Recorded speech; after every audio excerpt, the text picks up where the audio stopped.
Bom dia. Em primeiro lugar, queria agradecer a disponibilidade para participar nesta entrevista de um projeto chamado Mem News, que é um projeto que tenta recuperar as memórias da relação com as notícias, com a informação, a experiência informativa das pessoas ao longo das suas vidas, e, portanto, a importância das notícias e do jornalismo. E, portanto, agradecemos muito a sua participação. Em primeiro lugar, uma pergunta simples, só pedia para se identificar, dizer o nome, a idade, a profissão, o local de nascimento. Certo. Olha, eu nasci há 76 anos, quando já tenho 76 feitos, no Conselho de numa freguesia do Conselho de Santa Maria da Feira, ali perto de Porto. Portanto, nasci lá e depois fiz os meus estudos chamados hoje correspondente ao básico, não é? Primeiro ciclo, na altura era a quarta classe, princípio primário e tal. Depois já, meu pai trabalhava na Oliva de Gila Madeira, que dava os livros aos filhos, oferecia os livros aos filhos dos operários para eles prosseguirem estudos, tivessem qualidades. O meu professor primário aconselhou o meu pai a que eu prosseguisse. Naquela altura, toda a minha turma, que eram de 30 alunos, foram todos trabalhar nas obras, quando acabaram a quarta classe.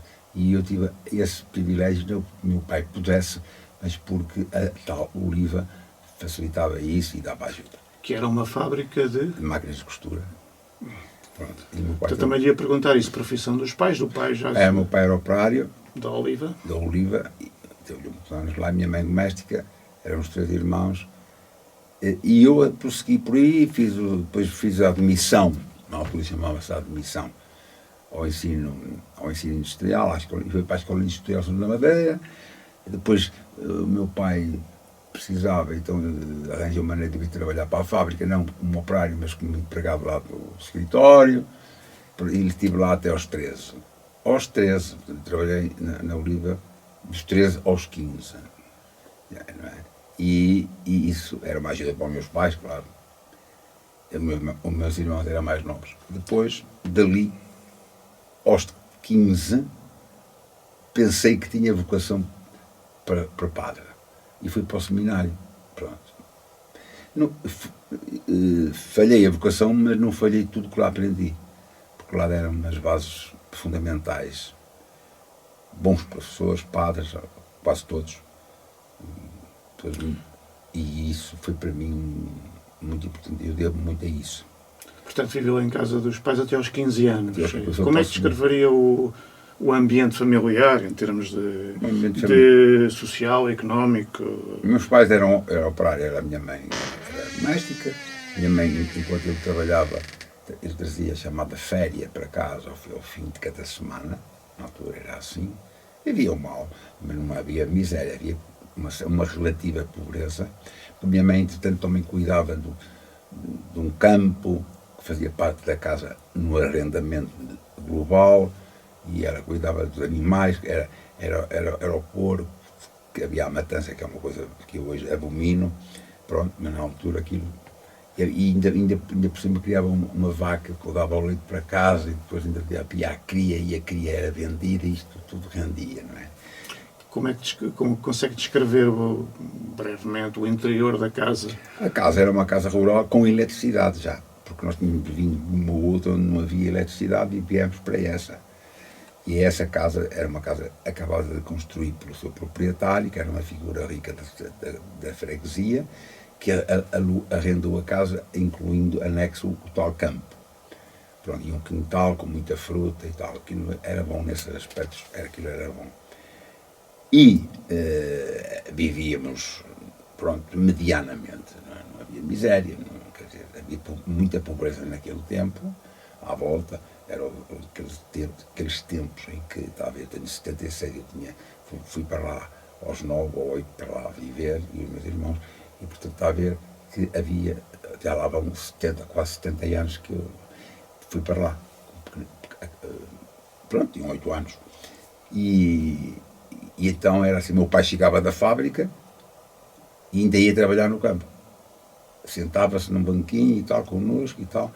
A minha mãe preparava-lhe um lanche para ele, e o meu pai queria que a gente também petiscasse e tal. Pronto, havia ali assim aquele espírito assim familiar, muito arraigado e tal. Pronto. Era o tempo do pater familias, quer dizer, o meu pai era uma pessoa com algum autoritarismo, porque aquilo era a imagem do pai da pátria, que era o Salazar, quer dizer, o pai de família era como que, culturalmente, assim, uma espécie de, hierarquicamente, o pai da família, e o país era uma associação de famílias que no topo estava o Salazar, que era o pai de todos. E como era autoritário, os pais de famílias também, de certo modo, tinham tendência a imitar, não é, o autoritarismo do grande chefe. Os seus pais eram alfabetizados? O meu pai estudou de noite. O meu pai era ambicioso. Era uma pessoa ambiciosa materialmente, mas culturalmente não ligava a nada. Mas era ambicioso. E eu tenho uma crítica sobre isso. Não é criticá-lo por ser ambicioso, que isso é legítimo. É que a ambição não é só material. Pode haver pessoas ambiciosas que não ambicionam muito para um lado material, e, por exemplo, eu sou muito ambicioso no plano, posso dizer, eu sei modeste. No plano cultural, sou uma pessoa muito ambiciosa, por isso é que já escrevi livros e artigos nos jornais e gosto de me envolver nestas coisas. E aí tenho ambição. Não é preciso ser ambicioso no plano de ter muito dinheiro para ser ambicioso. Há outras maneiras de ter ambição. Pronto, e depois foi para o seminário, e do seminário, depois, um dia o bispo do Porto, o António Ferreira Gomes, que era o bispo do Porto da oposição, foi da oposição, era ele o bispo, já depois de regressar do exílio, e eu era de uma turma do 7º ano, naquela altura era o 7º ano, que era o 12º agora, no seminário, e depois nós íamos fazer os exames já ao liceu. Portanto, havia um acordo da concordata em que os alunos do seminário podiam fazer os exames terminais ao liceu respectivo das imediações, e isso equivalia, portanto, a isso. E podíamos ir para a universidade se saíssemos, entretanto, do seminário. Foi o meu caso. Um dia o bispo foi lá falar connosco, porque nós queríamos falar com ele, e ele ouviu-nos com muita atenção, e depois começou a falar, como era acabava, porque ele era uma pessoa muito culta, muito prolixa, e acabou. E depois, no fim, acabou, talvez éramos todos, e ele foi embora, falou com o reitor e disse: ó padre, mandei estes gajos todos embora do seminário porque eles querem gajas. Pronto, já foi para o seminário, e foi para a Universidade do Porto. Já vamos voltar ao seu percurso como estudante, mas voltando um pouco atrás, na casa dos seus pais, tinham alguns meios de comunicação em causa, ou usavam alguma... Havia a rádio, o meu pai comprou um rádio, não havia televisão, né? Nós só chegámos a ter televisão muito tarde, eu lembro de que a televisão na altura, a RTP transmitiu, lembro-me como fosse hoje, ou como se fosse ontem, a viagem do homem à Lua. Foi indireto, na televisão via-se eles a poisar na Lua. Eu vi isso em direto. Em 1969, não é? Por aí, mas atenção, não foi a minha casa, fomos ver a casa de uma vizinha, que tinha televisão. O meu pai ainda não tinha possibilidade de o fazer, tinha rádio, e trazia para casa sempre o jornal A Bola. Bom, eu gostava muito, porque aquilo era o jornal do Benfica, e eu, claro, já estou a dizer que sou do Benfica, mas isso é que é pouco importante. E lia A Bola. Mas não era só isso. É importante que o que eu vou dizer agora é muito importante. Os jornais eram esses. E havia o Jornal da Feira, que saía semanalmente, e portanto, o homem que era o agente na freguesia do Jornal da Feira ia buscá-lo, um monte deles para trazer para a freguesia, e dava-me sempre um, porque ele sabia que eu gostava de ler. Então dava-me o Jornal da Feira. E eu folheava aquilo tudo, e lia aquilo tudo, e sabia tudo. Sabia tudo, o que lá vinha, não é? Pronto, e havia a rádio. Eu lembro que o meu pai punha um copo d'água em cima do aparelho. E então eu perguntei-lhe, à noite, para que é este copo? É que se a pilha estiver a escutar-nos, a querer escutar-nos, o copo d'água impede isso. Que eu não sei que fundamento é que isso tem, mas era o que se dizia. E já tenho falado com outras pessoas, mesmo daqui, toda a gente diz isso. Eram esses dois meios. Portanto, havia algum interesse também do seu pai pelas notícias, de certa forma, não é? Havia algum momento, uma rotina familiar em que escutassem as notícias? Era à noite.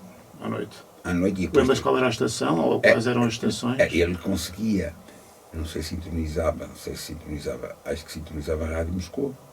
Mas o meu pai era uma pessoa contraditória, não ligava nada à política, mas era contra o Salazar. Mas quando o Salazar morreu, chorou. Está a ver? Ele era uma lágrima aos olhos porque o homem chorou. É como se tivesse morrido o pai.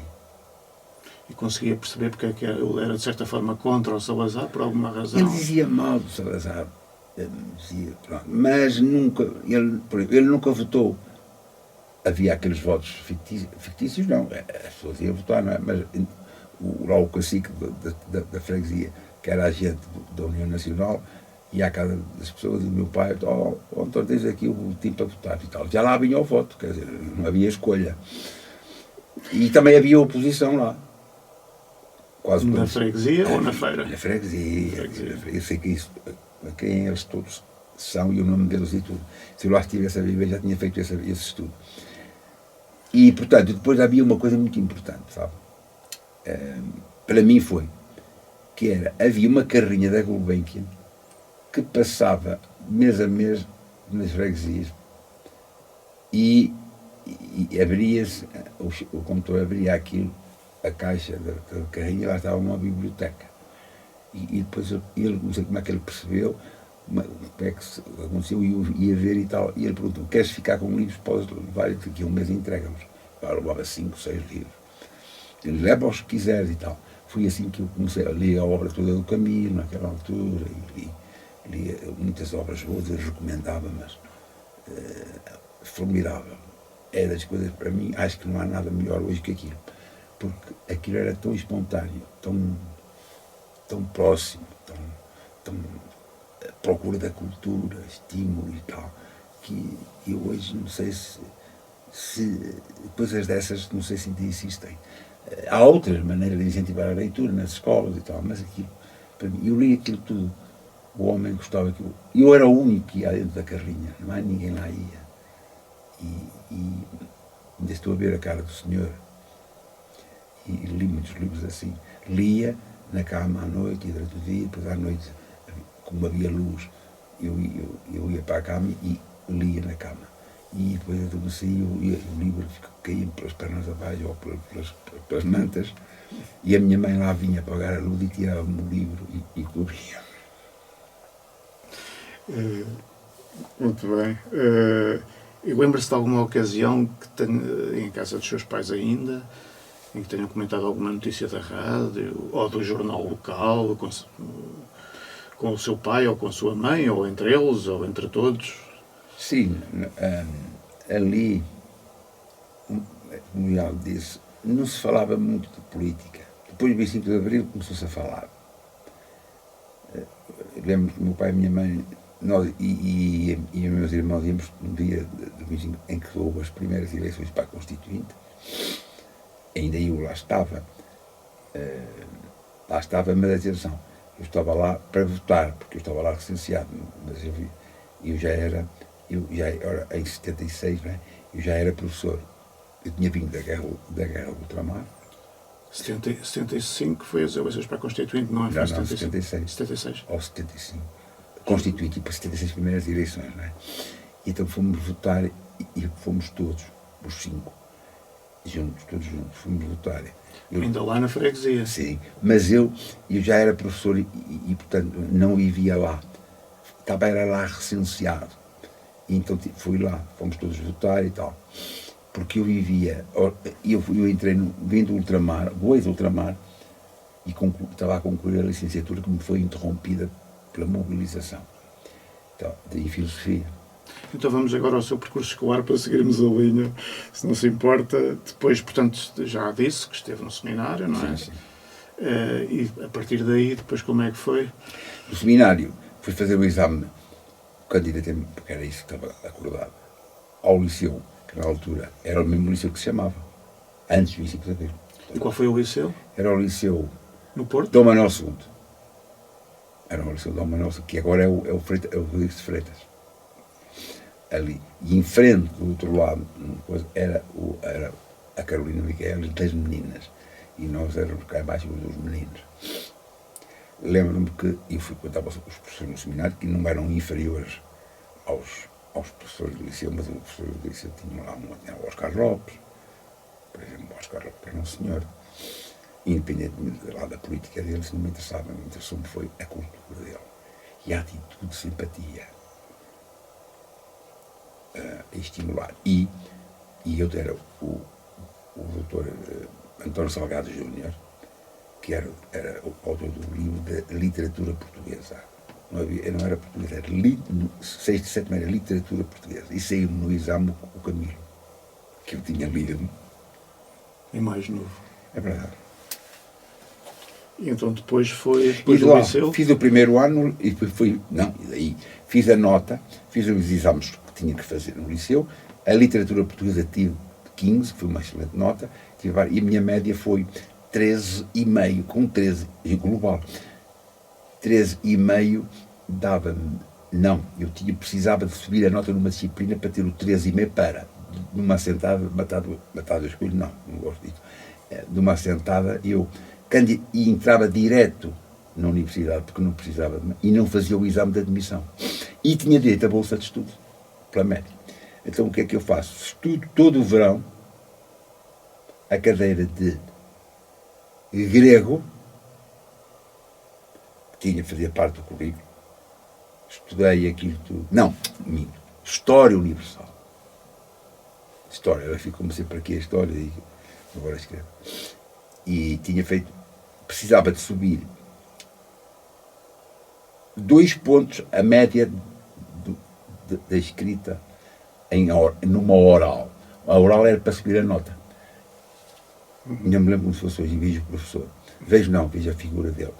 E então eu antes de entrarmos para a sala, no mês de julho, no liceu, portanto, eu estava ali assim, já me tinha inscrito para subir a nota, a inscrição. Estudei todo o verão os 3 volumes da História Universal. Não fiz outra coisa. Porque senão a minha vida teria sido outra, não é? E então o professor aparece, solene, não é? Procurador, e o António Salgado Júnior ao lado, vinha ao júri, e o professor de História. Sentaram-se naquele estádio elevado e tal, né? Distantes, solenes e graves. E eu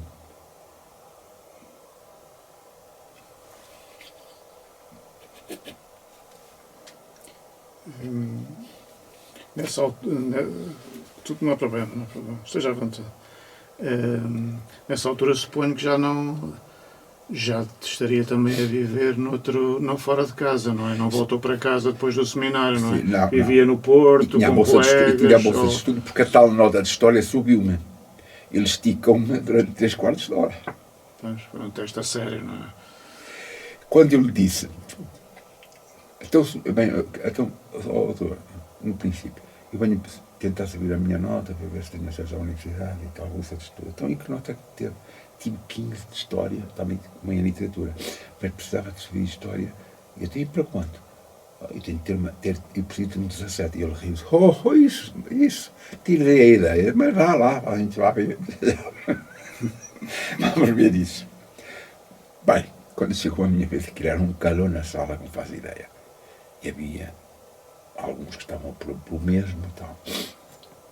E então ele, quando me chegou a minha vez, tal, o júri era presidido por Salgado Júnior, e o meu professor, não me lembro do nome, interrogou-me durante 3/4 de hora. O gajo passou por toda a História Universal, por tudo quanto era sítio, Mesopotâmia, tudo aquilo. Ticou, ao fim de 45 minutos, mais ou menos, aí na sala era o silêncio sepulcral. Todo o júri estava com os olhos postos em mim.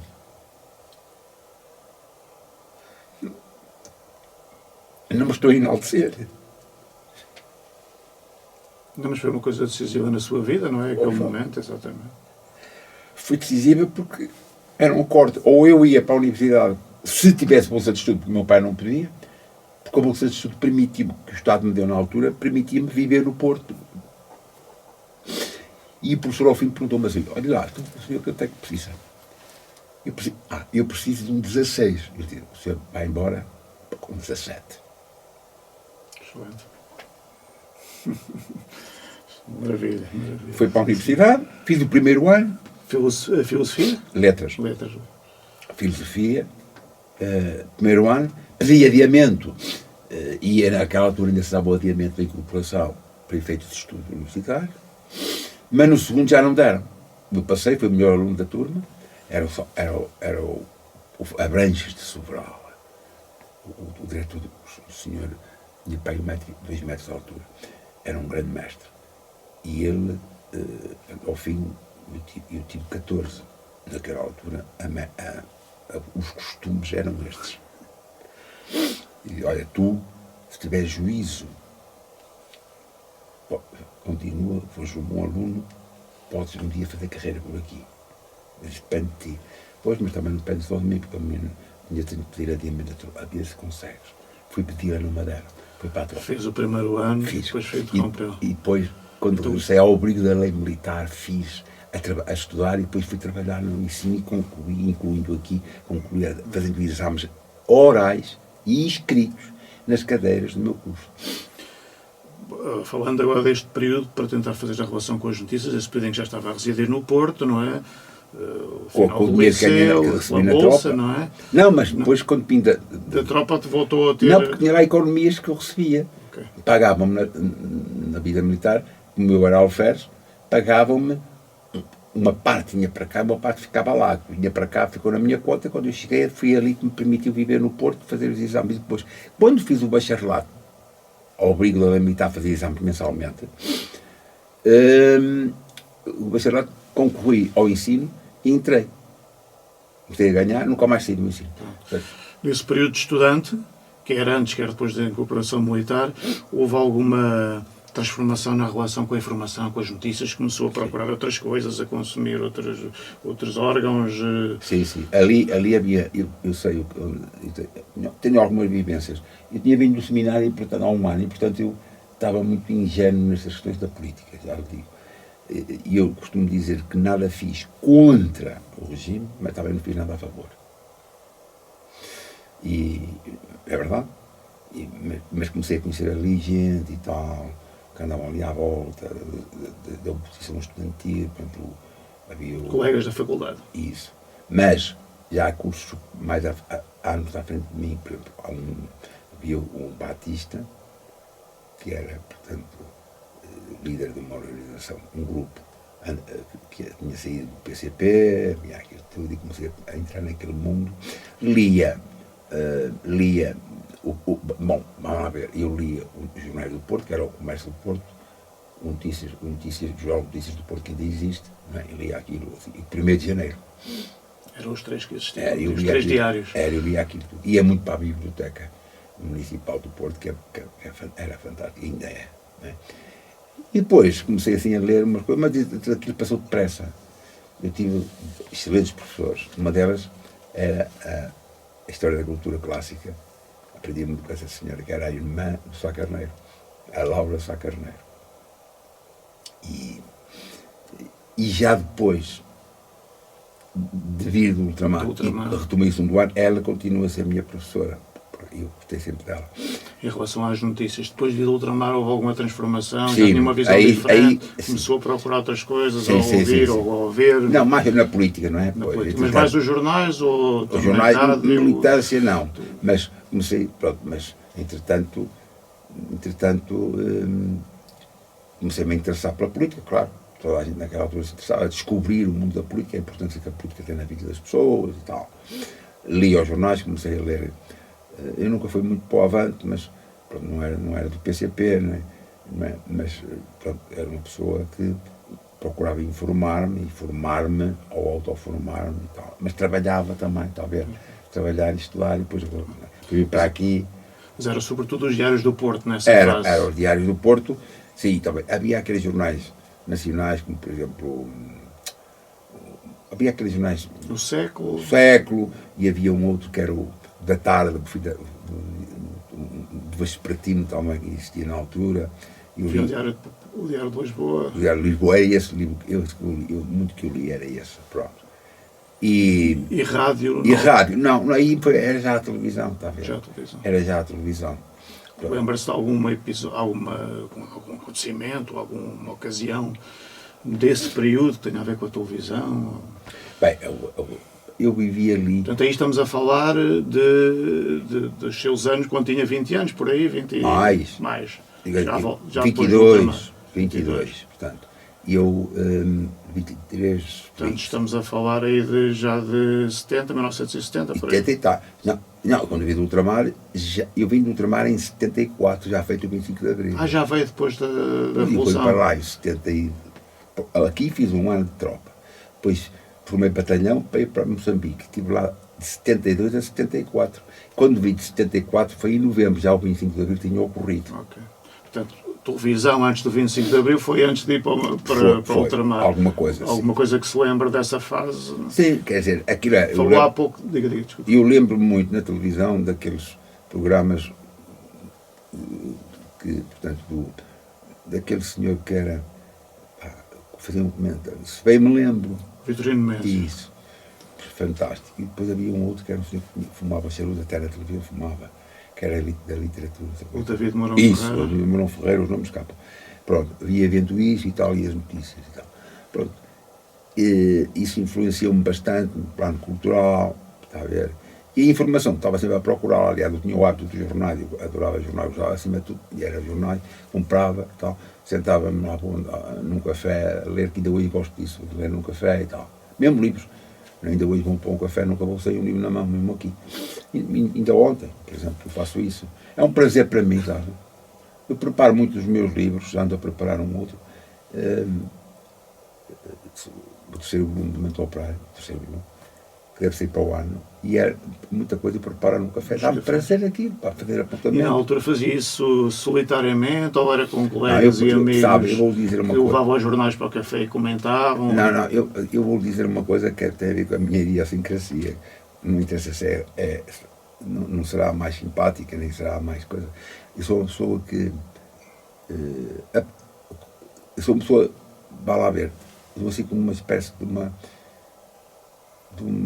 flor fechada que só vai abrindo aos poucos. Já na minha escola aqui, por exemplo, os professores não achavam que eu era uma pessoa antipática, de cara fechada e tal. Mas depois com a convivência e tal, eu não estou a dizer que eu é que era bom, não. Era assim a minha maneira, ainda é. Primeiro que depois as pessoas começaram a dizer, tu afinal não eras assim e tal. Porque eu ia-me abrindo. Eu no Porto, por exemplo, era uma pessoa que gostava muito de estar sozinho, sabe? E ainda hoje tenho um momento em que quero estar sozinho. E a minha mulher sabe isso, e já sabe como é que é. Eu sou assim, pronto, mas em casa estou ali, para a presença, trabalho nas coisas da casa também e tal.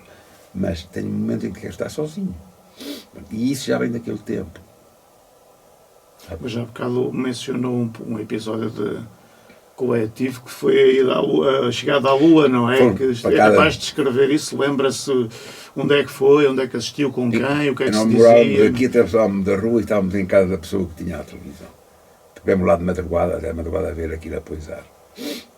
Era a única pessoa da freguesia que tinha televisão? Não havia mais. Mas era a mais próxima. E nós dávamos bem com ela, e meu pai falou com ela e tal. E era, podem vir aqui. Havia mais gente, suponho. Só lá estava ela, o marido, e o meu pai, e eu e a minha mãe, e meus irmãos. E foi a ocasião única em que foram lá ver um programa, ou iam lá regularmente? Não. O Benfica só dava, quando era a final dos campeões europeus. O futebol não passava na televisão. E, portanto, foi praticamente uma ocasião única, foi a ida à Lua, que foram ver a televisão à casa dessa vizinha. Nunca, no ultramar, nunca... Felizmente, que eu estava aquilo, mas a minha companhia, curiosamente, foi em 72, que eu estava muito mal aquilo. Eu assistia àqueles... Onde é que esteve? Guiné, Angola? Tete, Moçambique. Tete, perto ali da fronteira. No norte de Moçambique. Sim. E então, eu ainda tive o conhecimento daqueles massacres de Mocumbura e de Liamu e tal, que foram dramáticos. Por acaso tenho documentação sobre isso. E depois, então, depois dos estudos, curso profissional, e como é que foi a sua mudança da sua vida? Bem, eu entrei no ensino, como me disse, ainda com bacharelato, e depois continuei a fazer o meu curso até à licenciatura, ao abrir a lei militar que me permitia fazer uma lei que me permitia fazer exame mês a mês. Eu falava com o professor, ele dizia o programa, li este livro, a sebenta, e li este livro, queria ir mais além da sebenta e tal, aí eu e tinha que preparar as aulas, porque as aulas eram turmas de 30 alunos, e eu tinha muitas turmas, mas comecei a ganhar bem. Qual foi a primeira escola onde esteve? Valadares, escola preparatória de Valadares, 2 anos. Depois de lá concorri e vim para a Covilhã. Depois na Covilhã vim para Campos Melo, onde dei filosofia, mas como provisório. E depois que eu queria era efetivar, mas em filosofia, fazer estágio em filosofia era um achado. Então as habilitações permitiam-me profissionalizar-me em português e história. Então fiz o estágio aí, em Proença à Nó. Fiz 2 anos, profissionalização em exercício, que era aulas, parte teórica, seminários, acompanhamento por orientadores e tal. 2 anos. De lá fui para a Figueira da Foz 1 ano, e depois que lá, para efetivar mesmo, concluí para a Covilhã. Isto é em 83. Portanto, radicou-se na Covilhã em 83, não é? Até hoje. Mas já tinha estado cá nesse período anterior, e interrompi não é? para ir para Proença à Nó. E a nível pessoal, constituiu família entretanto? Aqui, portanto, fixou-se aqui. Sim. E depois aqui escrevi os meus livros e tal, pronto. Portanto, nesses anos, digamos, desses primeiros anos de vida profissional, da sua casa, também estavam presentes os meios de comunicação? Como é que estavam? Qual casa? Onde se radicou já nessa fase? Aqui, não é? Ao princípio, me cheguei aqui e instalei-me até no Centro Cultural e Social, onde estava o Padre Mendes Fernandes, e depois o Padre Fernandes, que era ali em Santa Maria. Estive lá hospedado, mas depois, pronto, conheci a minha mulher e avançámos, e passado 1 ano e meio casámos, pronto. E minha casa entra nos jornais, o Notícias da Covilhã, onde eu sou colaborador, e também o Jornal do Fundão. Nesse ambiente de família e casa própria, não é? Já falou na leitura dos jornais locais, regionais? E escrevo nos jornais. Escrevi. Começou logo a colaborar? Logo. O Mendes Fernandes, que era o professor na minha escola, na Pedra da Covilhã. Diretor do Notícias da Covilhã. Isso, foi ele que me convidou para escrever. E eu passei a ter uma página semanal, e ele até me pagava ao princípio. Depois o jornal começou a entrar em crise e falou comigo e tal. Está bem, continuo a colaborar. E ainda hoje escrevo.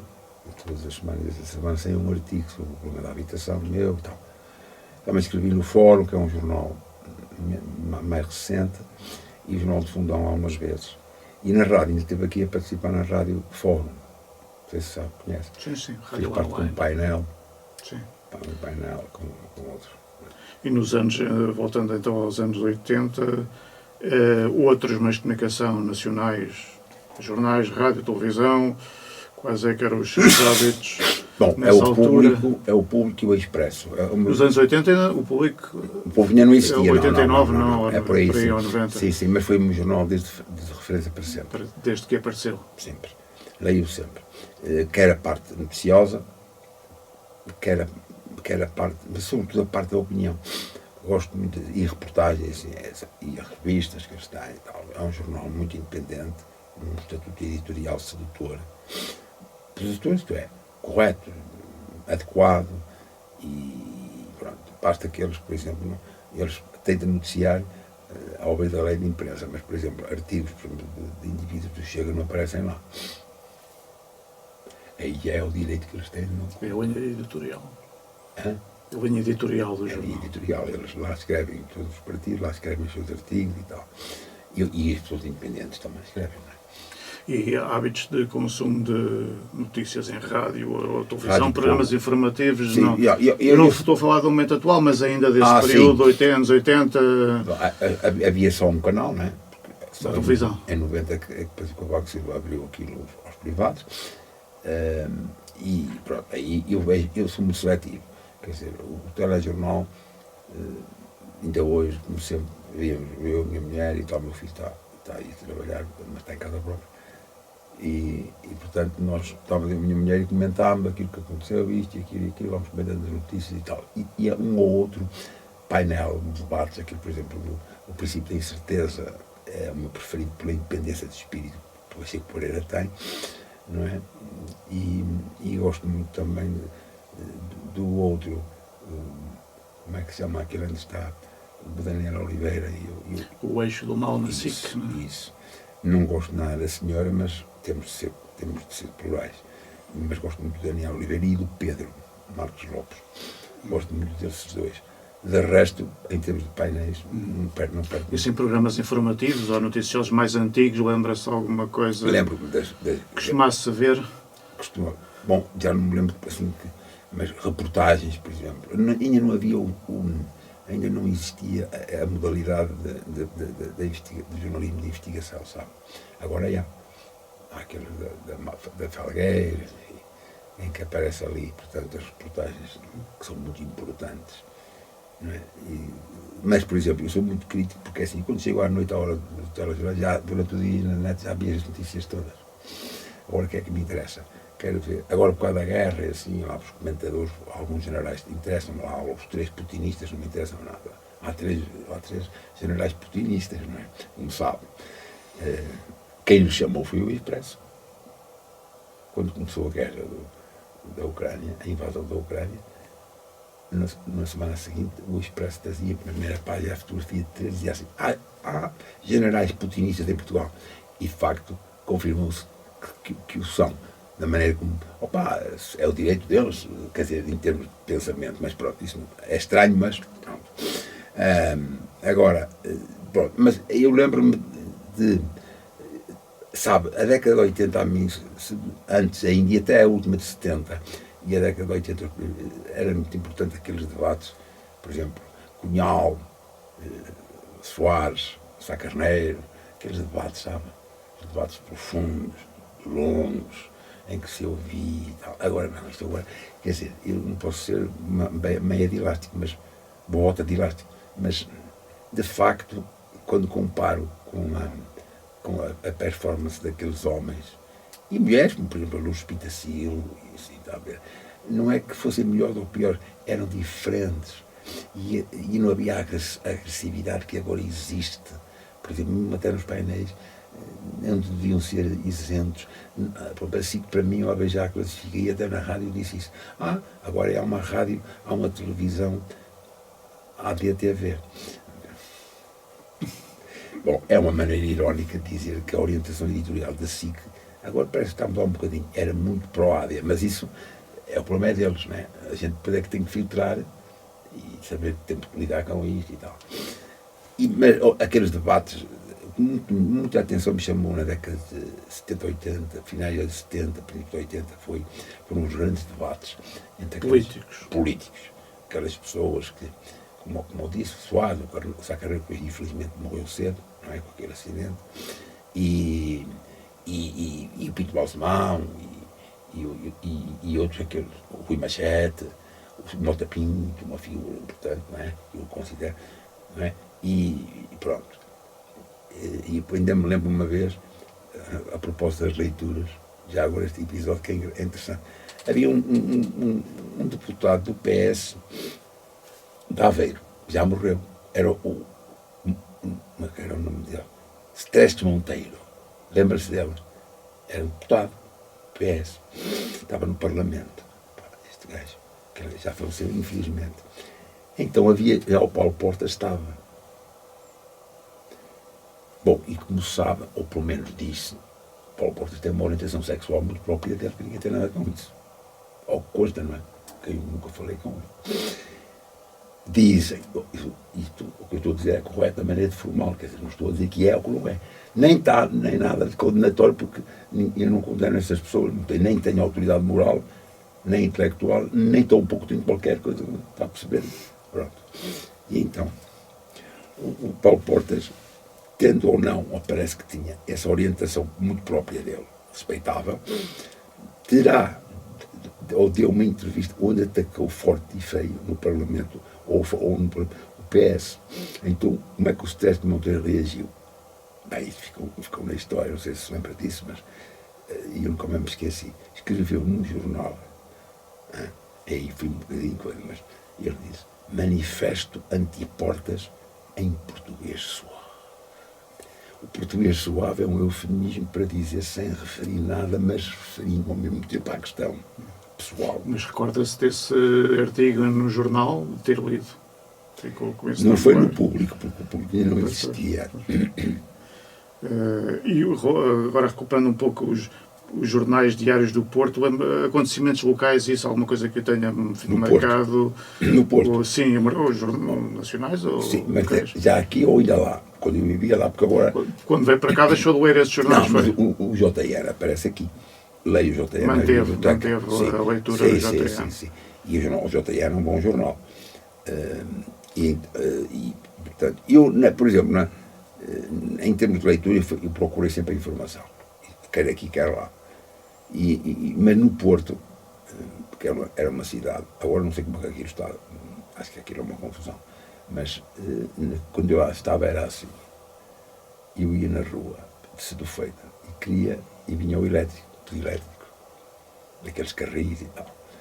E aquilo vinha de tal maneira que eu queria entrar no elétrico. Eu não parava para parar, eu subi com ele em movimento. E depois ia para onde? A pé, muitas vezes, ia de Sedufeita, a rua de Sedufeita, ali perto dos Guiões e tal, onde fica a Faculdade de Ciências e tal. Eu fazia parte, eu era sócio do Cineclube do Porto. Coisa fantástica, nunca mais posso esquecer, foi aí que eu aprendi alguma coisa. Também importante na sua formação. Outra não foi. Ainda hoje tenho saudade, e acho que aqui devia haver, lamento que aqui não haja um Cineclube.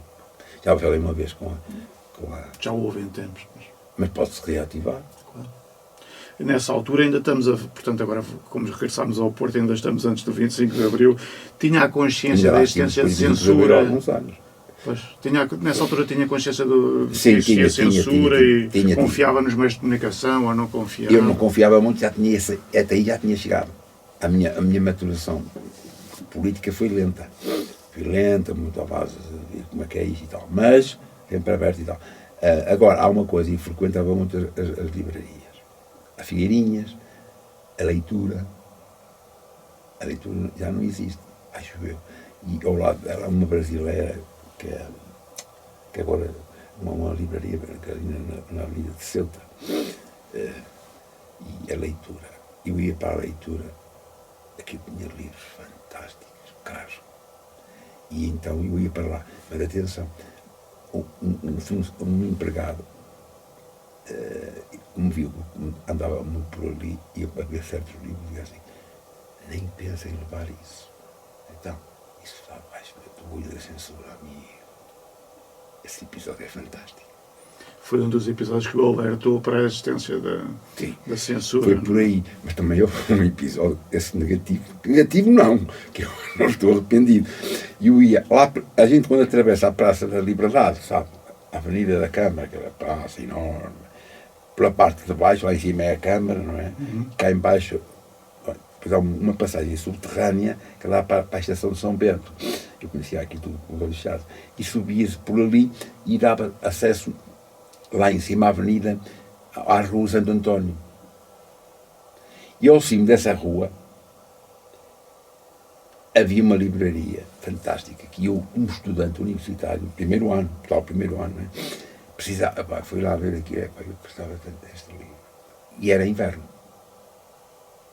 Eu levava uma capa por cima, uma capa larga. Não sei se está a ver, eu vou chegar.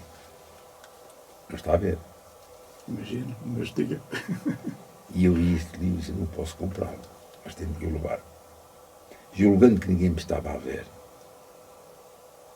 eu meti o livro entre as calças. É uma confissão. E qual era o livro? Lembra-se qual era o livro? Não. Era de filosofia, penso que era. Não era do Heidegger, porque o Heidegger, na altura, era só para o último ano. Mas era um livro fundamental. Vim embora todo lampeirinho, a descer a rua, lembro aqui o livro e tal, e a capa a cobrir no ano, alguém me bate no ombro. Fiquei sem sangue. Então, tenho de ir ali ao dono da livraria, que me leva aí um livro, tirou-se e não o pagou.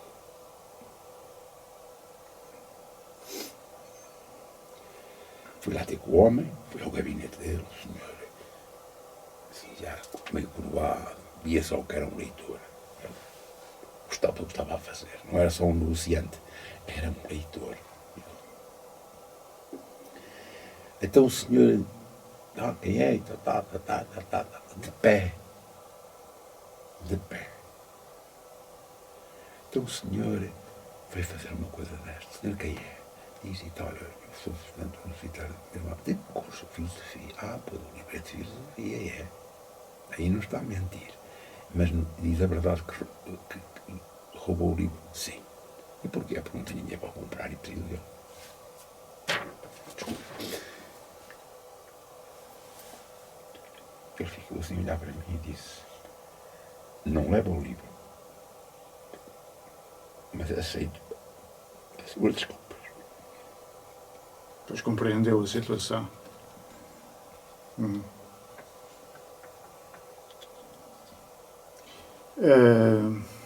Outros acontecimentos antes do 25 de Abril, alguns ainda era muito novo, não é? Sim. Por exemplo, as eleições em que concorreu Humberto Delgado, isso era muito novo, certamente. Não estava no seminário. Não tem memória, não é? Não estava no seminário. 58. Em 58 eu tinha 9 anos. Pois, era muito novo, por isso é que mas houve outros acontecimentos, normalmente ficaram com alguma projeção. As inundações em Lisboa em 67, lembra-se de alguma coisa? Não, estava no seminário. Também. Mas, por exemplo, lembro-me do episódio do Caetano, por exemplo, nas relações com o Vaticano, em que o Paulo VI,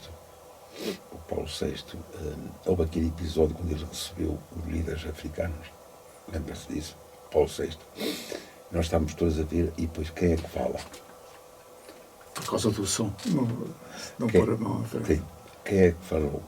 Depois do qui pro quo existente na diplomacia, o Caetano veio fazer uma comunicação ao país, aquelas conversas da família, que não era porque era excepcional, era por causa do conflito com o Vaticano, por causa disso. Acho que, pois. E então, estávamos todos, os padres, o reitor, e nós todos a assistir. Sabe quando havia quando eles passavam cinema no seminário? Agora, um parênteses, passavam no cinema um filme por semana, por mês. O seminário permitia isso, a reitoria e tal. E era uma sala, perguntadinha lá dentro. Quando havia um filme com uma cenazinha de um beijo ou assim, o reitor levantava-se e tapava com a batina a cena do beijo, para nós não vermos aquilo que já sabíamos. Era um ecrã pequeno, televisão era? Não. Era uma máquina. Só que ele, por diante da coisa, punha a batina para nós não vermos o beijo. Bem, era isso. Mas foi, sim, diga. A questão do... Foi aí que viu essa declaração do Caetano, no seminário. Foi nesse mesmo sala. Assim o Caetano a certa altura, nunca mais me esqueço. Fossem os serviços do Vaticano tão sérios e competentes, isto não teria acontecido. O que pouco. E então ouviu o reitor dizer assim, os teus serviços são muito piores que os do Vaticano. Comentou como se ele estivesse a ouvir o outro. Foi verdade, este episódio também não me esquece mais. Uma crítica eclesiástica ao regime marcelista. Quer dizer que, por vezes, havia conteúdos televisivos que iam assistir nessa sala. Íamos. Eles daí, sim. Os professores eram fantásticos. Passamos para o 25 de Abril. Lembra-se do dia, dos acontecimentos? Do como é? Pois, no seu caso foi especial. Foi uma alegria. Exatamente. Diga. Foi uma alegria, a gente festejou. Receberam a informação por algum meio de comunicação? Pela rádio. Nós ouvimos todos e tal, ficámos contentes, houve ali festa e tal. E depois o mais interessante daquilo tudo, nós tivemos vários ataques. E eu estive numa coluna militar e ao lado do condutor, numa berlier, e por baixo do pneu rebentou uma mina que tinha sido colocada de vespa. E eu fui ao ar e apanhei um golpe, que ainda aqui estão umas marcas, e veio 27 pontos, fui evacuado. Isso, e depois houve ataques, alguns mortos ao meu lado e tal, e depois houve ataques ao quartel e tal. Mas, quando veio o 25 de Abril, a primeira coisa que fizemos foi entrar em contato com a Frelimo. a convivência, convivemos uns com os outros e tal. Aquilo, pronto, dava a impressão que não tínhamos sido inimigos. Inimigos não, que eu nunca era inimigo de ninguém, não é? Eu nunca dei um tiro. Eu era atirador. No entanto, eu nunca dei um tiro. Eu tremia com uma arma na mão. Não podia ver armas, ainda hoje, nem tê-las na mão. Eu nunca dei um tiro. Consegui nunca dar um tiro. E andava com ela a tiro a qualquer obrigatório. Bem, a verdade é que a convivência depois com eles, alguns chefes da zona, começámos assim, era convidado pelo capitão da nossa companhia para vir jantar, e havia convivência, conversas, a operação tal, lembro-nos daquela operação, assim. Eu participei numa operação, por exemplo, de alto nível militar, portanto, envolveu meios aéreos, navais e terrestres, que abrangia uma área enormíssima e acho que foram milhares de militares incluídos nessa operação, que tinha o comando de um coronel no terreno, e eu ia num agrupamento, num pelotão, comandado por um gajo, assim, com cabelo branco, assim, o gajo, ele era de origem sul-africana, mas estava ali como mercenário. E era o que comandava. E depois nós apanhámos o preto, porque era preto, mas quer dizer, mas era um da velha, ou suspeitava-se que era, devia ser. E então o gajo interrogou e tal, depois puxou para o punhal, deitou de costas, pôs o joelho em cima do peito e tal, e cravou-lhe o punhal ali à nossa beira. Pá. Impressionante. Bem, vou dizer uma coisa, eu depois denunciei aquilo. Eu não sei que hoje, eu denunciei. Eu cheguei ao quartel e disse ao capitão, fosse isto assim, eu vou escrever isto. Epá, não faça isso, faço. Eu não posso ver isto é violação. Os princípios mais básicos do homem estava indefeso. Quando muito prendiam e traziam. Está a perceber? Isso foi grave. Foi uma coisa que me picou. Isso é para o homem ali, o extrator dele, ele com os joelhos. Mesmo na guerra é suposto haver algumas regras, não é? Não é suposto, não existem. Voltou para Portugal ainda em 74. Em novembro de 74, já com o 25 de abril, a meio ano já. O que é que se recorda desse período, digamos, pós-revolucionário cá em Portugal, ainda relativamente à informação, às notícias? Bem, aquilo era catadupa, não é? Não se falava noutra coisa, havia as ocupações de terras no Alentejo, havia as nacionalizações, havia as manifestações dentro do Parlamento, os deputados lá ficavam dentro, e os de outros partidos, ou de outro partido ou dois, podiam sair, mas os que lá estavam dentro não podiam, os que lá estavam daquele partido, os manifestantes levavam-nos lá comida, os outros não davam. Isso aconteceu. Tudo isso que soube e não presenciou em direto, não é? Foi para a televisão, sobretudo, nessa altura. A televisão tinha uma orientação bastante para a esquerda, não é? Percebeu-se na altura da luta ideológica que havia nos meios de comunicação também, claro. Ou como... Sim, e aquela ocupação, por exemplo, do jornal da Igreja, República. E outras coisas mais. Por exemplo, não gostei nada de alguns atos do falecido Saramago. Não posso admitir isso, coisas que ele fez. Isso sem deixar de reconhecer como um grande escritor, não é? Mas não fez bem, não procedeu bem, ele perseguiu, essa é a minha opinião, claro, mas ele perseguiu alguns gajos lá do Diário de Notícias. E ele deu aí também à Igreja, tinha a ver com o caso Rádio Renascença, não é? Renascença também. Foi, sem dúvida nenhuma. Houve excessos, não é? Mas também houve excessos do lado da direita e da extrema-direita, por exemplo, nas sedes do PCP por aí fora, também houve banditismo, não é? E isso também não é admissível, não é? Aquele em Braga, bem, aquele padre, não era padre mais que padre, não era bispo, mas era mais que padre, em que ele teve ali uma liderança das forças mais reacionárias no sentido da intolerância, não é? Face à oposição sobre o PCP. Pronto. E do MTP e tal. Eu ia acompanhando aquilo tudo pela televisão, pelos jornais, não é? Ia tomando posição, às vezes ficava confuso. Algum momento que se lembre que tivesse comentado, discutido com mais pessoas, ou Sim. algum episódio, algum acontecimento específico? Portanto, isso foi na década de 70 ainda, eu portanto, estava a viver no Porto, não é? Eu estava num quarto, alugado, comia pensão completa. E pensão completa no quarto e dormida, claro. Com o meu dinheiro da tropa, e eu depois comecei a trabalhar, portanto tinha uma vida desafogada, não é? E ter com meus pais uma vez por outra e tal, íamos jantar, convidava-os para jantar porque já tinha dinheiro, não é? E então, pronto, e a coisa andava assim. Depois, aí é que esses acontecimentos todos, não é, foram sendo comentados. Eu aí comecei durante os 2 anos, porque depois em 76 eu fui para a tropa. Não, eu fui em 75, depois de concluir o bacharelato, eu fui logo para um concurso para professor, entrei logo Em Valadares. em Valadares, tive lá 74, 75, 76 mantive-me. Para 76 vim malhar a Campos Melo para dar filosofia.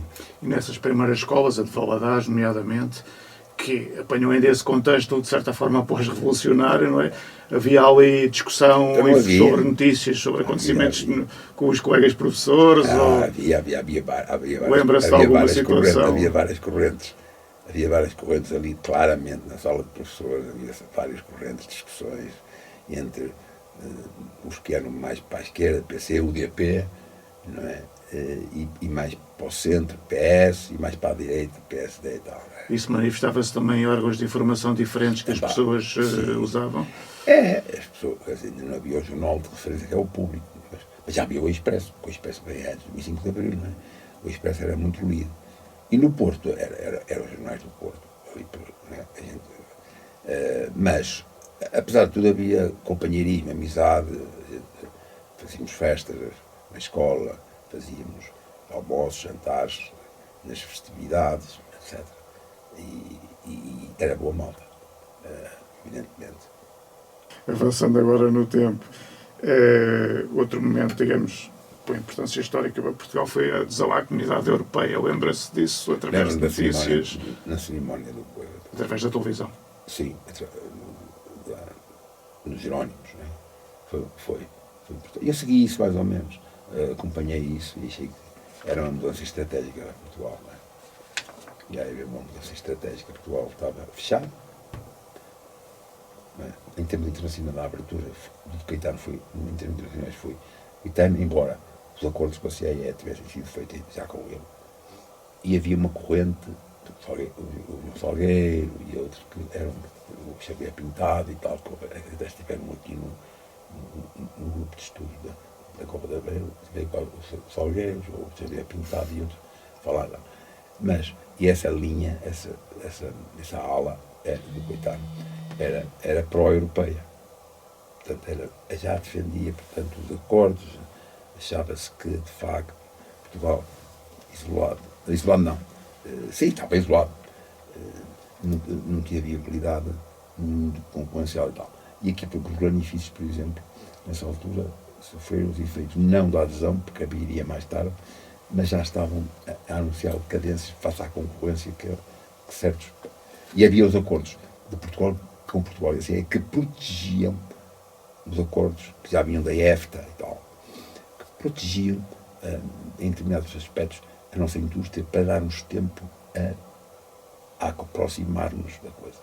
Hoje é a mesma coisa, os fundos estruturais vieram em catadupa, já vieram, eu estive a fazer as contas aos quadros comunitários de apoio, todos que vieram, foram em 40 anos de fundos, foram bilhões e bilhões de euros. Antes eram contos. Enfim, isto para quê? Para nos aproximarmos do nível de desenvolvimento que não tínhamos da frente. Então ontem veio a notícia que nós temos nos aproximado porque os outros têm parado. Bom, mas de qualquer maneira isso não retira nada a que... Até há quem defenda que o choque ideal para Portugal era sair dos fundos, porque assim tínhamos de arregaçar a mão e tal. Bem, eu acompanhei esse processo todo e achei, na altura concordei com isso, mas também acompanhei, por exemplo, o episódio em que o Serviço Nacional de Saúde, que foi das coisas mais bonitas que a democracia conquistou na votação no Parlamento da lei do Arnaud. Foi quem o fez a lei. Só foi aprovada pelo PCP, o IPS e o PSD e o CDS votaram contra. Lembras-te de acompanhar isso como através dos jornais, da televisão, da rádio? Ouvi a votação. Ouvi a votação. Na altura, as transmissões televisivas não havia o canal... O canal Parlamento não existia. Não havia, claro. mas eu acompanhei isso. Não pelo público, não existia, mas depois... Para outros jornais. Diário Notícias. Então, e eles votaram contra. E eles também não eram muito a favor, inicialmente, da adesão à União Europeia. À CE. O próprio Cavaco era contra, só que depois, quando viu os fundos estruturais que para aí vinham, isto melhor é aproveitar e tal. Aproveitar, quer dizer, não digo proveito próprio, mas quer dizer, com ele eu vou brilhar e tal. Dava a impressão disso. Pronto, a minha opinião. Portanto, mas, pronto, acompanhei isso tudo e tal. Portanto, estamos a falar de finais dos anos 80, início dos 90, estava aqui na Covilhã, portanto, estava. casa própria, etc. Lembra-se de todos os acontecimentos dessa... Houve outro acontecimento que foi a cara do muro de Berlim, não é? Sim. Lembra-se de alguma coisa de onde é que estava quando soube ou quando viu imagens? Ou... Bom, para já todos eu fiquei muito contente porque a divisão de um país terminava e foi ao mesmo tempo um marco histórico, não é? Um marco histórico da ordem internacional vinda da Segunda Guerra Mundial, que agora ainda está a piorar mais. E portanto isso... Eu, na altura, senti que podíamos estar à beira de uma era nova, não é que acabasse a história como dizia o outro, mas que seria, portanto, não iria haver o último homem, como o outro dizia. No fundo, o outro que dizia era que era uma ordem liberal, o liberalismo era o fim da história e, portanto, a América seria o rei do mundo, não é? Pronto. E seria o último homem, é o homem conformado com a ordem estabelecida e acabou que isto veio provar-se que não era assim. Ainda bem, porque a história continua. E esse tempo foi um tempo marcante, pá. Não é? Foi um tempo marcante. Depois veio aquela época do Cavaco, eu nunca gostei nada do Cavaco, digo já. Não tem nada a ver, eu não sou do PSD, não sou de partido nenhum, aliás, mas reconheço que no PSD a figura do Sá Carneiro marcou-me bastante. A ver? E admirei o homem. Mas o Cavaco nunca, não sei porquê, pá. É um homem que repele, semeia o deserto à volta dele. Como disse o Cadilho foi ministro dele e disse, numa entrevista depois de sair do ministro das Finanças, Cadilho, disse: Cavaco semeia, é como o eucaliptus, semeia o deserto à volta dele. E é o pai do monstro, e o monstro é o Estado. Bem, o Cavaco, entretanto, teve um episódio lá com um senhor, não sei que é Lara, que era secretário da Cultura. Sousa Lara, que não queria, que fez tudo para que o Saramago não recebesse o Prémio Nobel. Lembra-se disso? Pois, miserável. E ele não. A atitude era uma atitude. Felizmente as coisas foram para a frente e ele teve o Prémio Nobel. Também teve um ato lamentável, do meu ponto de vista. O próprio Saramago, se ele tirar mérito nenhum, é que ele disse assim: o prémio é para os portugueses, mas o dinheiro é para mim. Bem, foi uma frase infeliz. Lembra-se de ver isso na televisão. Outro acontecimento, referendo pela independência de Timor-Leste em 1959. Acompanhei Ana Gomes e não só, todo o envolvimento de apoio nacional, de uma maneira amassiva, não é? À independência. Jornais, rádio, televisão, lembra-se qual era o meio principal? Era a televisão já, não é? Porque aquilo foi já nos finais da década de 90. 99. Portanto, também aconteceu com Macau, tal, pronto. Isso, tudo bem, não é? Mas Timor-Leste foi apaixonante, foi um período apaixonante, a Indonésia tinha invadido e tal, e isso levantou problemas graves, e as coisas foram resolvidas pela via diplomática, principalmente, não é? E Timor lá continua, mas eu acompanhei isso, sobretudo, o papel, pessoalizando um pouco da Ana Gomes, sim, participou bastante nisso, não é? E portanto, foi de facto um acontecimento da nossa história. E o seu consumo dessa informação era o total consumo mais solitário?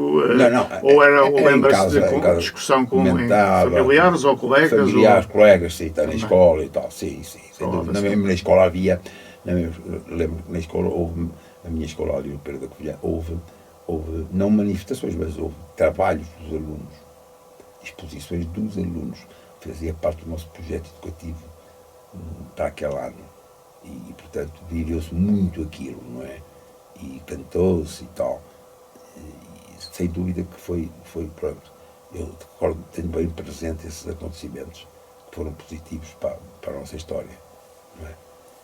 E o Emerson, onde estava e em que momento é que, quando aconteceram os atentados às Torres Gêmeas em 2001, aí vou dizer, 11 de setembro, o famoso 11 de setembro? E eu aí, nesta coisa, eu tive algumas dissensões na interpretação com a Presidente do Conselho Diretivo. Lembro-me de um episódio que estávamos a comentar isso e eu disse que pôr-me ao lado da América.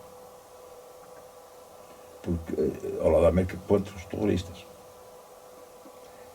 Mas também não tinha...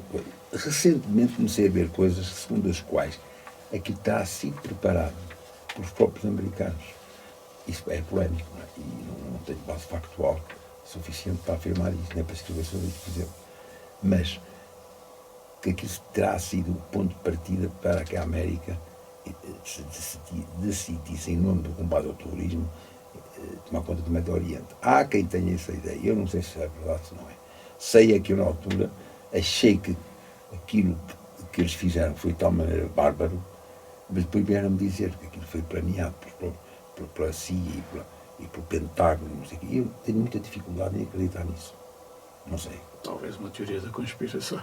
Mas na altura, recorda-se ver as imagens, estava em frente à televisão estava. Segui disse... aquilo atentamente. Impressionou-me aquilo, impressionou. Lembro que o Bush estava numa escola com alunos, há a cena em que lhe vão comunicar ao ouvido e levantou-se e saiu. Mas não o achei muito alarmado. Mas eu estava aí, o Presidente, naquelas alturas, tem que manter uma certa frieza, não é? Não sei, até que há quem diga, a mim disseram, alertaram para isso, olha que aquilo foi planeado e tal.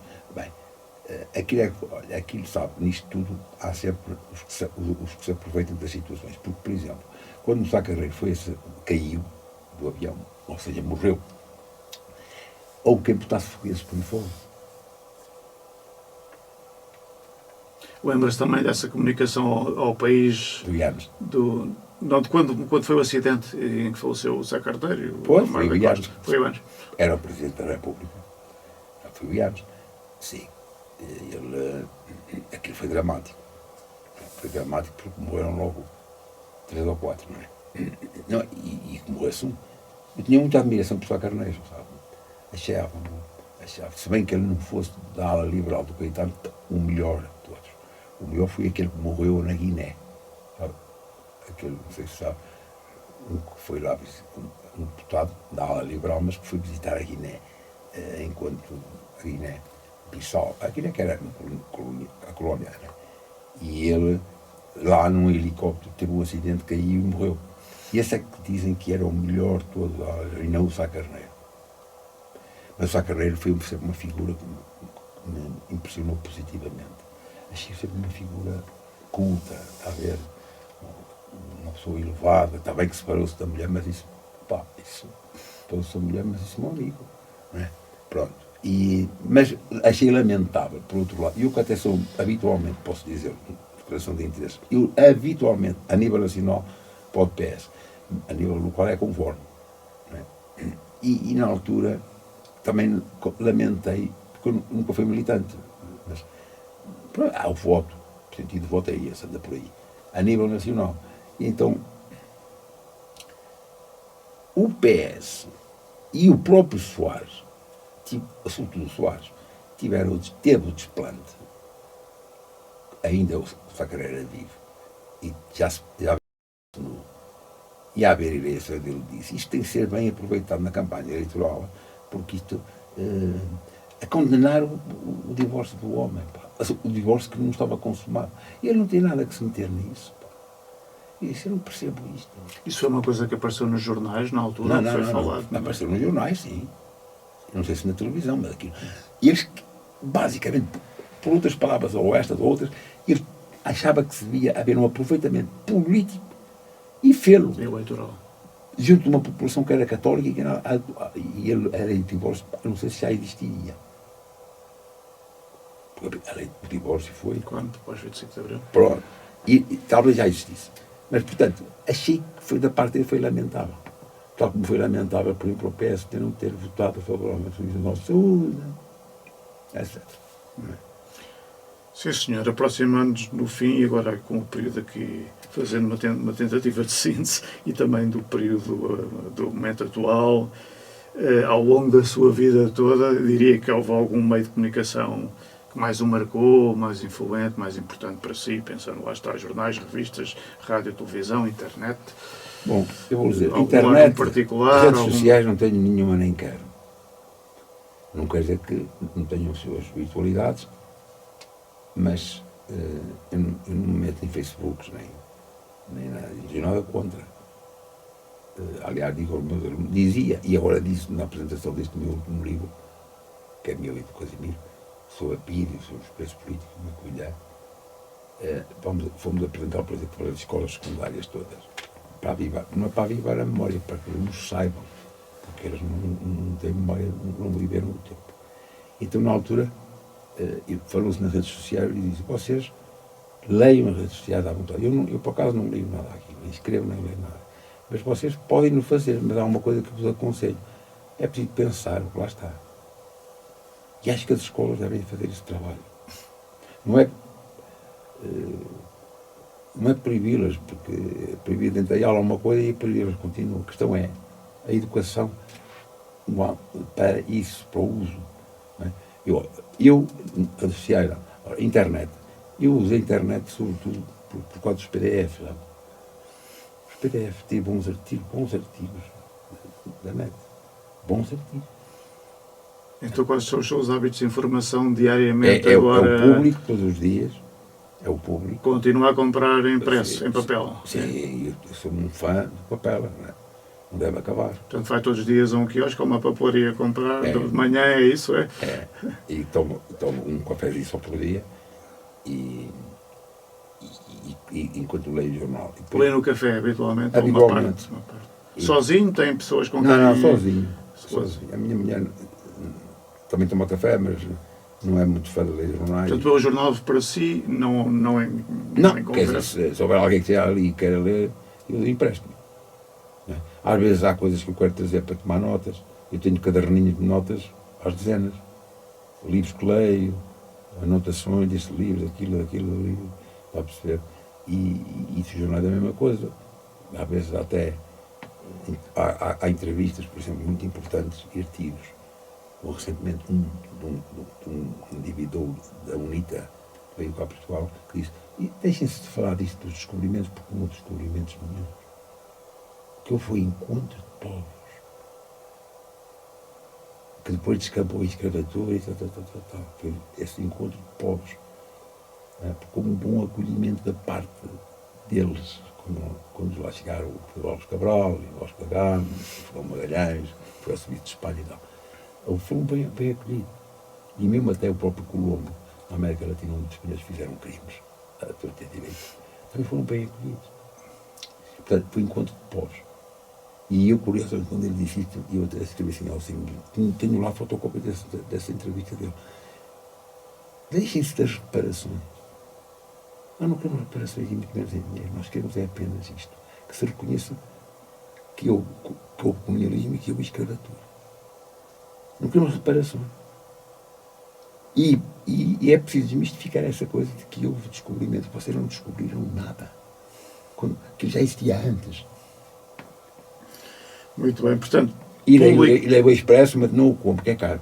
Pois. Mas eu vou ler ao biblioteca. Semana a semana, vou ler à biblioteca municipal. Sim, eu sou um leitor da biblioteca. E daqui da UB também sou um leitor externo. Já me disseram ali, que estão ao balcão, que o senhor é o maior leitor aqui da zona, aqui da mulher. Não sei, aqui da biblioteca, não sei porquê. É porque tem estatísticas, não é? Claro. Eu levo muitos livros para casa. E depois, ao longo do dia, rádio, televisão, a internet sem redes sociais, mas Não, mas qual é que é a sua dieta? A internet vou acompanhando as notícias. Notícias. Através de algum site especial, algum Não, site de um órgão de informação? sim, olha, vou ao Público Online e atualizo. Vou ao Expresso Online e atualizo. Ao longo do dia, portanto. Ao longo do dia vou acompanhando as notícias. Quando chego à noite já sei tudo. Pronto, depois, claro, eu e a minha mulher sentámos ali e tal, e vamos comentando isto e aquilo, olha aquilo. Na televisão é o Na telejornal. televisão. E o jornal, quando é caso para isso, ela está. Então, ela também lê o jornal e troca para casa. E Notícias da Covilhã. Notícias da Covilhã. Agora é gratuito, não se paga nada. Pronto. Rádio não, nesta altura não. Quer dizer, o hábito. O que é mau, porque o rádio é um bom companheiro, sabe? É um bom companheiro. Sim. Numa viagem, se souber viajar e quer ouvir rádio. Sim, mas saiu dos hábitos pessoais, não é? Televisão é a hora da refeição? E sobretudo à noite, 8 menos um quarto, estou na biblioteca, na minha biblioteca, tenho 4.000 livros ou mais, e tudo informatizado e tal, sendo aqueles estão. Às vezes não sei. E depois leio o jornal, o livro, ou estou a escrever, ou assim, não, pronto. E depois, antes vou junto na sala com a minha mulher, ou ela está ali também na biblioteca, e vamos comer, tal, e depois vamos assistindo às notícias e comentando. Se houver um daqueles debates que nós gostamos, ou ela vê um que a mim não me interessa, ela vê aquela, por exemplo, do Eixo do Mal, eu não posso ver a Indivídua, por exemplo, não posso ver naquele sentido que eu acho arrogante, pessoalmente, não é? Não estou a pôr em causa o mérito dela, mas não gosto do tom das opiniões dela. Pronto, quando ela disse uma vez, a propósito dos Zelensky, que estamos a criar um monstro. O Zelensky, ao que dizem, ilegalizou alguns partidos. Pouco dizem. Eu não, acho que é verdade. Até pode ser um ditador. Mas neste momento, o que está em causa não é o homem. Nem até a natureza do regime. O que está em causa neste momento é o problema político da Ucrânia, que é efetivamente resolver esse problema da guerra. E depois que mandem o homem embora. Há possível, não é? Eu acho que esta falta de lucidez, às vezes, alguns comentadores me impressionam, e era uma delas. Eu apelava agora a uma síntese sua, se conseguir, certamente consegue, que é, dado que a sua experiência o levou a viver e a consumir notícias, informação em diferentes contextos geográficos e sociais ao longo da sua vida, litoral, interior, cidades maiores, cidades mais pequenas. Sabe que o Paulo Ultramar, quando foi para o Ultramar, eu levei, ouvi um senhor, um médico do Porto, que era meu amigo, e cardiologista, e catedrático, Araújo Moreira, que falei com ele, eu ia tomar café e ele encontrava na leitura, na livraria, e lá comprava um ou dois, e você quer algum? Eu disse, eu queria, eu era estudante, então escolha lá a vontade, que foi formidável. E quando eu fui para o Ultramar, ele disse, leve livros, de passar o tempo, 2 anos, está a ver, leve livros tipo papel de Bíblia. Porquê? Porque são fininhos, demora muito tempo a ler. E pesam menos. Inteligente. Não, porque demora muito tempo a ler, portanto o tempo ocupa muito o tempo, demora muito a ler. E eu levei isso, alguns livros, e fiz a assinatura do Correio do Funchal. Comércio do Funchal. Comércio do Funchal, que era de esquerda. E ele ia meter ao Ultramar, eu não sei como é que a PIDE deixava. Ainda hoje me interrogo. Eu nunca fui incomodado pela PIDE. O Correio do Funchal era um jornalinho fantástico. Estava ligado àquela coisa que veio a ser a UDP, está a perceber? Mas não deixava de ter qualidade. E eu veio toda a música, um rádiozinho daqueles, sabe? Um leitor de cassetes, e as cassetes todas, a Cafunto, a Grande Correio de Oliveira, tal, veio aquilo tudo. E toda a gente, opa, aí esse gajo, o Zeca Afonso e tal. E eu, pronto. E li o meu jornal também. Depois a situação do Ultramar é excepcional, tirando essa, os outros contextos geográficos e sociais em que viveu, sentiu diferenças de acesso à informação? No Porto, não. Não, havia o acesso não institucional. Eu ia para a Biblioteca Municipal do Porto, por exemplo, ou para a Biblioteca da minha universidade, da minha faculdade, e lia, não é? Agora, jornais, havia a censura, a gente, isso Não é? Claro. Agora, ter acesso, eu aqui comprava. Agora, eles já vinham, eram todos marcados com revisto pela censura. Então, pronto, não é? Visado pela censura. Lá estava o carimbo e tal, isso aí. Não é? Agora, a gente lia, depois procurava fazer o quê? Ler nas entrelinhas. Muito bem. Para finalizar,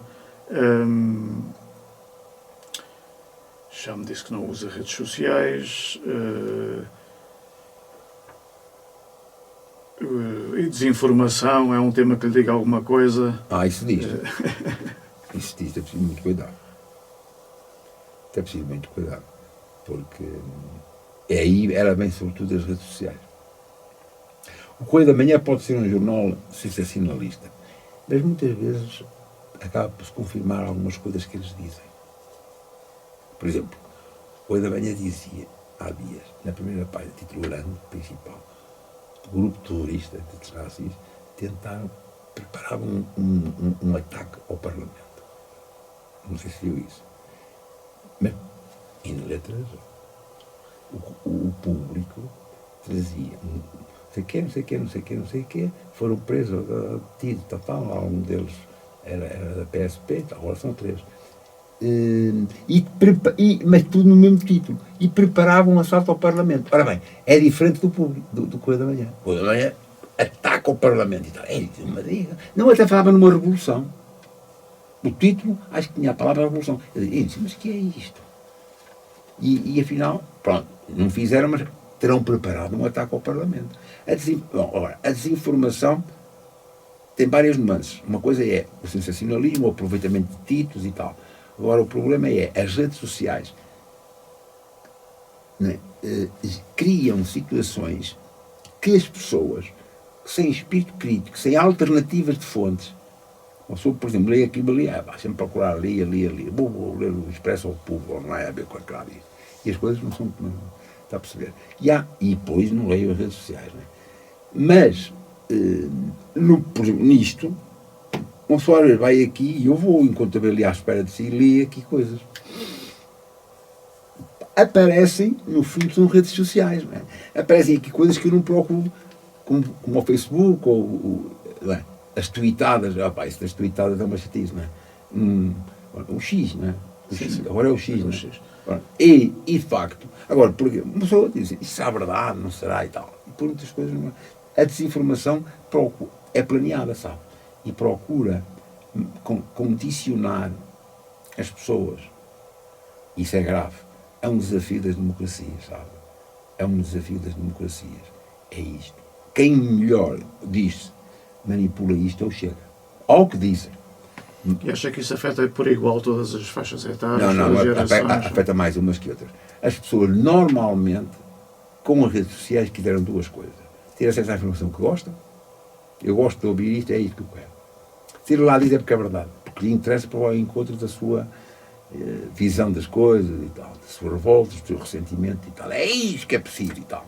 Lá está a ver. É isto mesmo que é preciso e tal. Então, canalizam a revolta, o ressentimento, não é?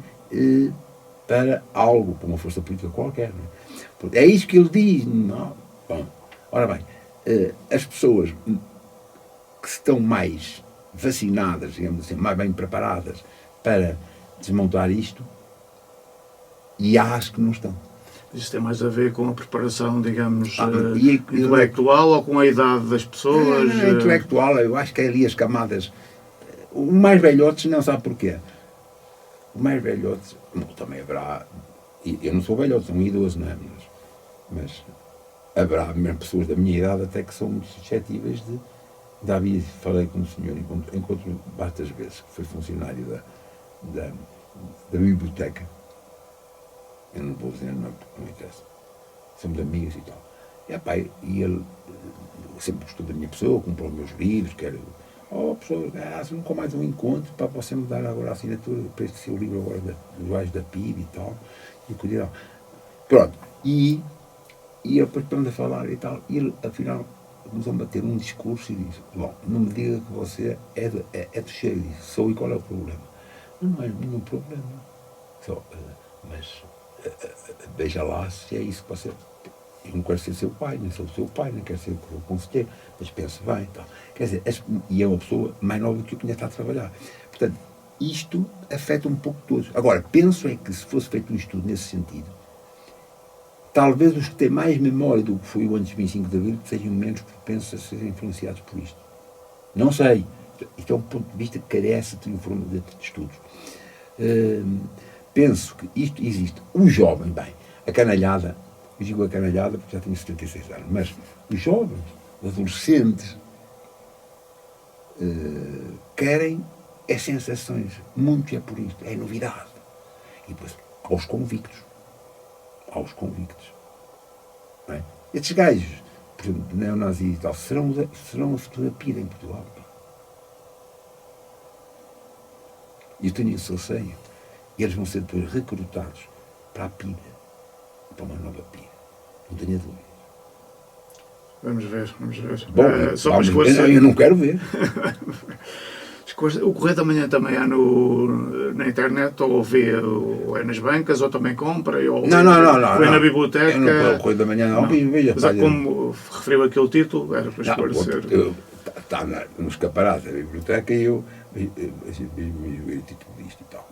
Se lá tiver uma notícia qualquer sobre o Benfica que me interessa, vou lá ver a página, mais nada. Depois eu leio, o público, não, o público compra. O Diário Notícias não está lá, leio na net. E depois há o Expresso, que leio, vou lendo ao longo da semana, que são muitas páginas, papel e tal, vou lendo aos poucos lá na biblioteca. Ninguém o lê. Deve ser o único. Não, o único não, mas... E vou lendo. Página, dia a dia um bocadinho, tá, durante a semana. Quando chego à sexta-feira já lá tenho para ver o outro. São esses. E depois daqui é o Notícias da Covilhã, também é de Borla, e sou escritor dela.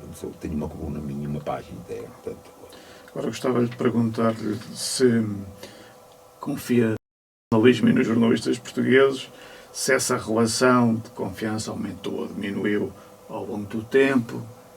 Bem, eu aí tenho de pessoalizar duas questões. Uma é aquele jornal e outra é quem escreve nos jornais.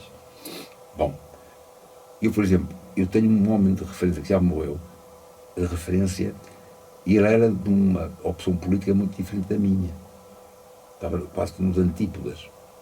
Enquanto que eu voto PS, e ele era militante ou votaria no PST. Quem é? Era o Vasco Lido Valente, já morreu.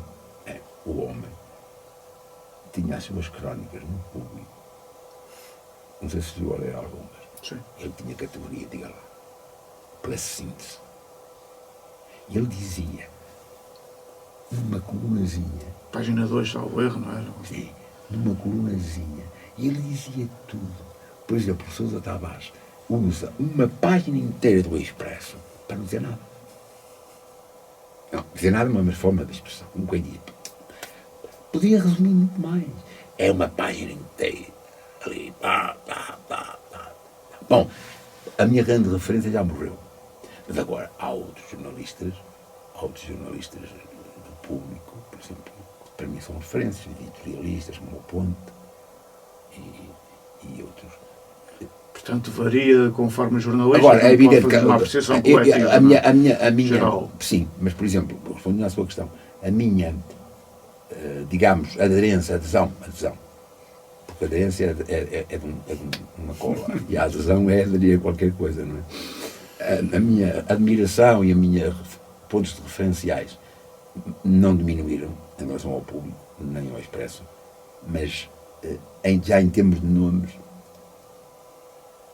algumas vezes, alguns me desiludiram. Por exemplo, há uma que escreve, por exemplo, a Maria João Marques, escreve no público, bem, eu também vai à televisão, tenho uma ideia muito negativa da senhora, porque ela tem afirmações, acho que ela é um bocado arrogante, vá lá, na minha opinião. Mas, acima de tudo, ela escreveu um artigo onde as letras gordas de destaque eram sei que Pedro Nuno Santos é um caceteiro. É assim. Isto não é um jornal como o Público. Nem em outro jornal. Dizer que é caceteiro. Pedro Nuno Santos pode ser o que for, politicamente podemos, eu acho que ele que realmente se perdeu um bocado, coisa e tal. Mas a verdade é que ele não é nenhum caceteiro. E ela escreve isso. Porquê? Porque ela mostra claramente, só pode dizer que é anti-PS. E uma vez, ela escreveu um artigo, ainda o António Costa era o primeiro-ministro, e ela escreveu um artigo miserável contra o PS. O António Costa respondeu num artigo e tinha mesmo que fazer. Muito Bom, bem. agora, há uma outra que eu, apesar de ser do público, elas, ou eles, eu desvalorizei um bocado. O jornal, não. Claro. Em relação à televisão, essa relação de confiança mudou ao longo do tempo? Como é que foi avaliado Não, quem atualmente? sabe, eu agora, era uma coisa lamentável, mas eu tenho que rever isso. E a minha mulher, às vezes, falava-me nisso. Nós temos de mudar um bocadinho também, da SIC. Que é onde costumam ver o noticiário da noite, é na SIC. Mas não sei se a gente não deve mudar. Porque, por exemplo, quando foi a campanha eleitoral, sabe uma coisa? Eu acho que é uma SIC Notícias ou SIC? SIC e SIC Notícias. Eu não SIC, só da SIC. Atenção, o alinhamento editorial para mim é duvidoso. Duvidoso no sentido de que não sei se aquilo não é mesmo, como na campanha eleitoral 24, o Bugalho, por exemplo, para as legislativas europeias, é o nosso candidato, só faltou levá-lo num pedestal, o Bugalho, só falava no Bugalho, porque ele tinha sido comentador da SIC. Quer dizer, não é assim. Quer dizer, os comentadores que estão a falar para milhões têm que esses estudos não estão feitos. A meu ver, quem casca muito nisso, e muito bem, é o Pacheco Pereira. Ele aí está num canal e está a dizer os canais de televisão são isto, são aquilo, e ele não tem problema em falar. Porque isso leva ao leito. Eu dizia no rádio, na Rádio Fórum, eu dizia, agora há um canal que é a SIC TV AD. Como quem diz, ali é tudo a favor da coisa. Ora bem, já a TVI tinha levado Marcelo ao colo para a Presidente da República. Era comentador e era preciso. Agora o Marcos Mendes, parece-me que é assim, que também não sei, é o PSD. Porque, e uma vez escrevi, eu vou dizer isto, eu interajo pouco com eles, mas escrevi um mail para a redação. Do fórum? Não, na televisão, SIC, a dizer, o vosso canal, porque eles estavam a transmitir, estava a decorrer um comício do PS, com Pedro Nuno Santos, e havia coisas do PSD. Eles, ao Pedro Santos, de vez em quando lá iam, tinha a janelinha e tal, e a maior parte da coisa era tudo ligado ao Pedro Nuno Santos, ou outro. Ora bem, que era o Montenegro. Eu fiquei danado por aquilo. Eu queria ver, era o comício, porque o que estavam a dar, o PSD, não era assim de grande relevância, face ao comício do outro. E mandei para lá, telefonei para a SIC. Olha, assim. E eu já estou farto disto que me parece ser demasiada tendenciosidade. E o melhor é realmente eu dizer o seguinte, é que eu dou razão àquele, e eu começo também a pensar, que esse é o canal do Sporting e da AD. Muito bem, mesmo para terminar, se caso queira acrescentar alguma coisa que não tenha sido falada sobre a forma como vê o jornalismo e as notícias em Portugal. O jornalismo, há uma coisa que a gente tem sempre de relevar, independentemente, para já não sei se está a aumentar muito ou não, são estudos que eu não faço, a leitura de jornais. Não sei. Eu vou à biblioteca, só lá vejo velhos a ler os jornais. Vão para lá de manhã e que vão, não é? Isso não há problema nenhum nisso. Não tenho nada contra os velhos, mas novos. Bom, tem outros meios. Tem outros meios, mas lá está. A comparação entre as diversas fontes é fundamental. Afinal, o que está aqui neste jornal não é aquilo que diz a rede social. Porque será? Quer dizer, questionar as coisas assim. E a escola acho que devia ter feito esse trabalho. Agora, acho que é importante, a comunicação é fundamental nas sociedades, mas a informação tem que ser de qualidade, porque há uma coisa. Eu sempre aprendi e continuo fiel a esse princípio, de que o papel da comunicação é informar e formar a opinião pública. O que é formar? Não é formatá-la. É formar através da opinião. E depois cada um recebe a sua opinião conforme aceita ou não aceita. Esta opinião, mas neste ponto não concordo contigo. Ora bem, acho que o papel formativo perdeu. Embora ainda exista, mas existe pouco. Há opinião, não é? Mas, quer dizer, mas mesmo a opinião muitas vezes é tendenciosa. Está a ver? E informar com objetividade. Bom, e aí gosto muito do jornalismo de investigação que é feito na televisão. A Fátima Felgueiras, por exemplo, faz aquele jornalismo de investigação de qualidade. E tem contribuído. E outras, e não só. Porque a Fátima Felgueiras era CNN, não estou eu. Mas também na SIC. E aí é um bom trabalho que fazem. E, por exemplo, outra coisa que eu digo à minha mulher, a gente tentava ainda ir à RTP1, embora eu não goste muito do Rodrigo dos Santos, não é? Que é parcialista. Mais que parcial, não é? Não pode ser. Eu não gosto muito dele. Uma vez o Vasco Polivalente, ele mandava assim, ele, Vasco Polivalente, uma vez escreveu um artigo a dizer contra ele, criticando o Rodrigo dos Santos. E diz, e para terminar, Sr. Rodrigo dos Santos, olha, faço-lhe um pedido, não me volte a piscar o olho, porque ele, quando acabava de falar, piscava o olho, não sei se reparou nisso, mas deixou. Deixou. Portanto, acho que a informação é fundamental. Tem que ter, sabe, este povo é um povo muito bom, mas em Portugal não há uma sociedade civil ativa. Uma sociedade civil, por natureza, não obstaculizando o Estado, não pode estar muito dependente dela. Sobretudo no plano ideológico, tudo, o Estado é que sabe, eles é que sabem, é o Salazar. E aí não houve um corte, digamos, ideológico, porque o salazarismo, a comunicação social continua, eles continuam a pensar, mesmo os políticos, em termos salazaristas. Quer dizer, há muitos nacos das intervenções dos políticos que vão todos bater ao paradigma salazarista. Está a ver? E então, esta coisa da sociedade, uma sociedade civil. Porquê é que não existe em Portugal uma sociedade civil ativa, como por exemplo na Suécia, na Alemanha, ou na Inglaterra? A sociedade civil inglesa é muito forte. E isto era o que nós precisamos em Portugal. Não é para que eles votassem nesta ou noutra partida, não. Uma sociedade civil ativa, forte. E isto faz também pela comunicação social. Eu acho que cada vez mais estas pessoas... Talvez, por exemplo, vejam o caso, por exemplo, das redes sociais a propósito dos imigrantes.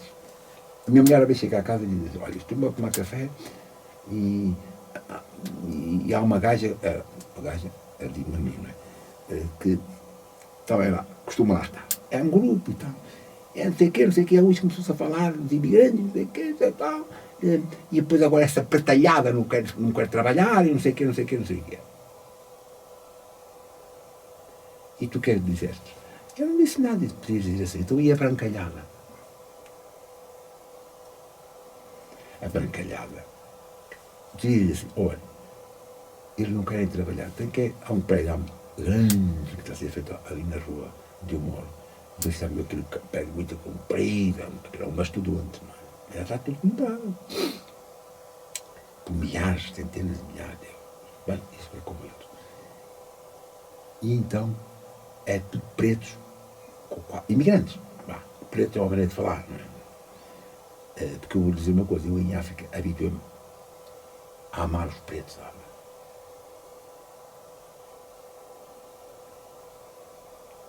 A sensibilidade deles captou-me. Notava-se que estavam ainda muito próximos da natureza. E eu ouvindo a música deles, vi-os a dançar.